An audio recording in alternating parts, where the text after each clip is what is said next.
Hello, welcome to the right video if you just got a 370Z and you're looking to do some beginner mods and trying to figure out what mods you should do. These are my 5 top mod picks for the 370Z for beginner mods. Hope you guys enjoy that video. Don't forget to click that subscribe and like button down below and comment what your favorite mod is. Let's get to the video. Stick around and I might include some bonus mods for you guys. All right, let's go. Okay, so the first mod that you will probably already looking is a exhaust. A exhaust will not only make it sound louder and better depending on what you get, it will also enhance the driving experience of the car. An exhaust will kind of give you that euphoric feeling when you're driving and it's loud and it's like, yeah, this is a race car now. This sounds so good. People will always look to see what car it is when they see the car drive past and it's a 370Z, even a stock one with an exhaust. People will still look at your car and be like, whoa, these look great from stock with an aftermarket exhaust. Oh, so good. You can pair that with high flow cats to make it sound louder and a bit deeper, as well as test pipes will make it sound more louder. It depends on the brand and the make of your exhaust system, depending on what brand and how they make it and stuff. I've got some exhaust clips on the channel. I've got a Fast Intentions catback exhaust with a 18-inch resonator in the mid pipe, with NVIDIA test pipes and stock headers. That's my exhaust setup, and for me it sounds great. Hardly any drone in the cab when I'm driving, and yeah, it sounds so good.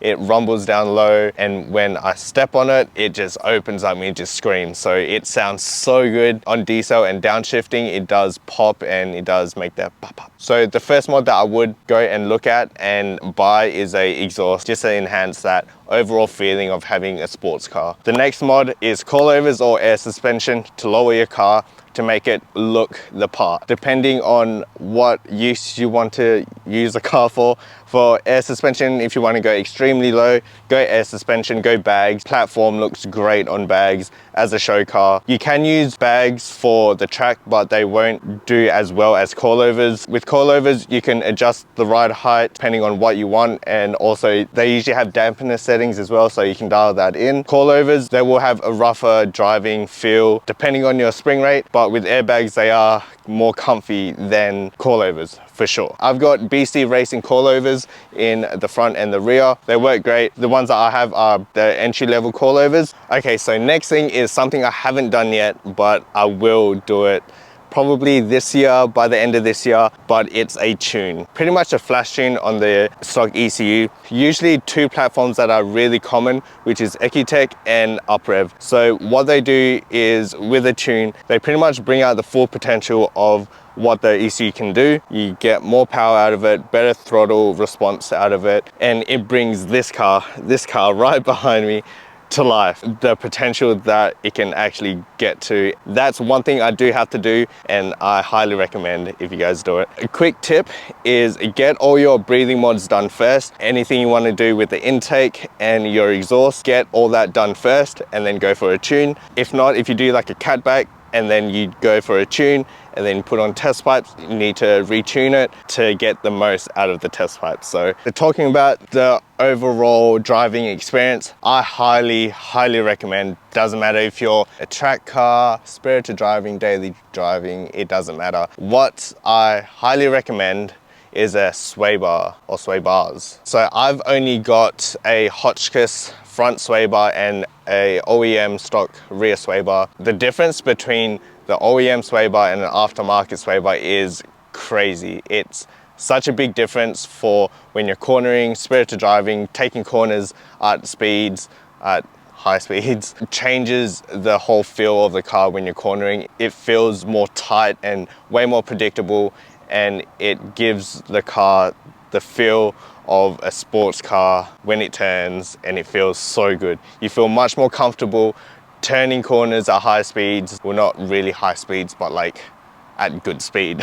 Front sway bar added with coilovers is great. It's so good. It feels so planted. I highly recommend sway bars for your car. I didn't go with a aftermarket rear sway bar just because when I did my research, if I put the Hotchkiss front sway bar and a rear aftermarket sway bar, it will just get tail happy. So the front sway bar is great. It's really, really good. It does add a little bit of understeer to it. Trust me on this. Get aftermarket sway bars and you are good.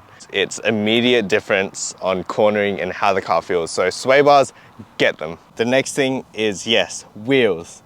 Get good, nice wheels.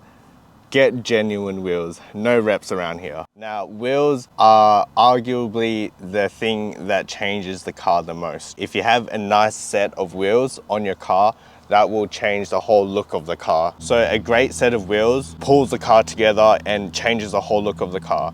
So wheels are one of the biggest things that you will need to buy for the car to make it look good. You can have a great car, but crap wheels, and it will ruin the look of the car, as well as fitment. Make sure you get your fitment right. Make sure you get the specs of the wheels right for the car. So get good, genuine wheels out there, guys. We ain't running reps out here. Just grow up.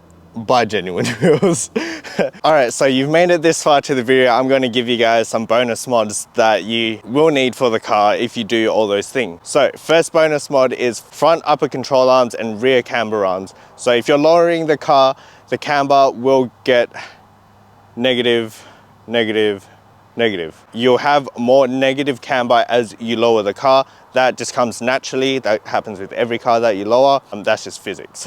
So to combat that and to make it adjustable, get front upper control arms and rear camber arms to dial that back to a less aggressive camber, and you can dial in your fitment and everything like that. Also, toe bolts or toe arms. So with toe arms, you need the true rear coilover, not the separate type, in order for you to install the toe arms, which replace the spring bucket. So that also helps with your tire wear and your alignment. So highly recommend front upper control arms and rear camber arms to dial that alignment in and to dial in your fitment on the beautiful wheels that you got for the car. Another bonus mod is for your diff.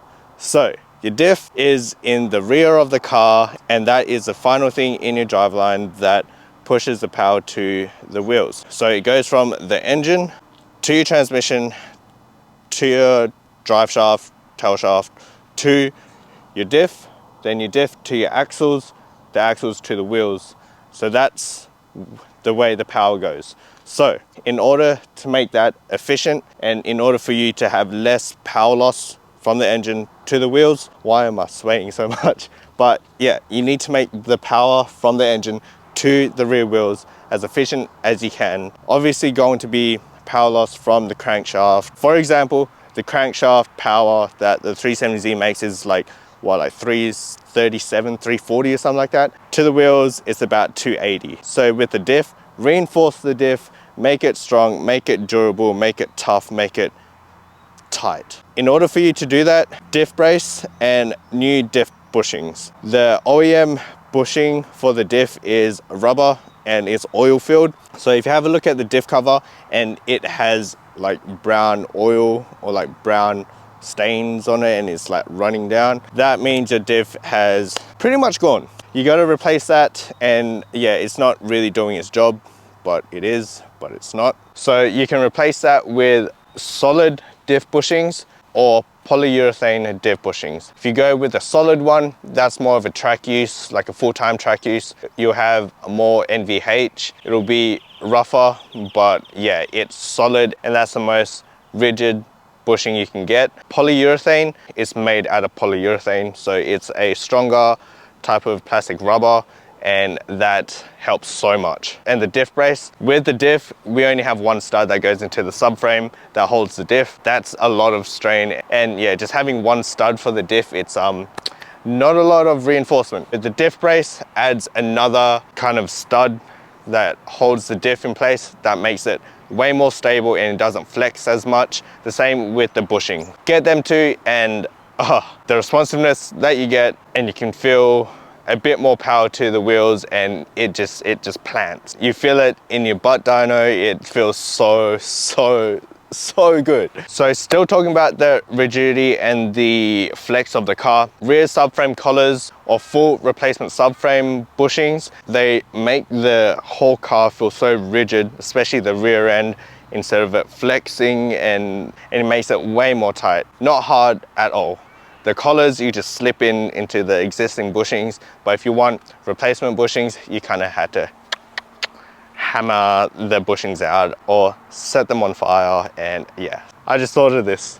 Another one is transmission mount, engine mount to add with your diff bushing and diff brace. Even though you can get solid mounts or polyurethane mounts, and they do wonders. They help with the flex of the engine and the transmission under load. It just keeps it way more stable, and it doesn't flex as much when you put your foot down and when it's under load. So that means it's way more efficient. So that's the 5 beginner mods that I recommend to new 370Z owners or beginner 370Z owners that want to do up their car. That is my recommendations, and also bonus mods as well to add with that. So yeah, you're welcome. I hope you guys enjoyed the video. I need to change these rotors. That will be in another video. Don't forget to subscribe and click that like button for me. I appreciate you guys so much for watching, and thank you so much. All right, I'll see you guys in the next one. Peace.